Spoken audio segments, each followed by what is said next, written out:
Geldi Zirədə tarixi hamama. Şimdi içəri girib baxacağıq. Belə maraqlı bir heykəl də qoyulur bura. Girək içəri.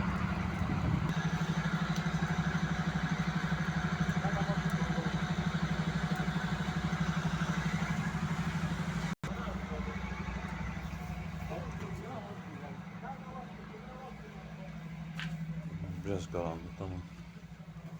Buranın ışığı yoxdur, yoxsa? Suyla bağlı. Ha, yağışla bağlı qaranlıq olub, işıqda problem olub. Bura muzey kimi fəaliyyət göstərir axı? Bura əvvəl hamam olubdur. Bəli, əvvəl olub. Sonra düzəldi. İndi nə qaranlıqda bura? Hə, o mayaqdır. Bəli. O nədir? Bu hamamdır. Bəli. Vaxtı. İşin bir var əslində. İşin yolları başlayıramsın.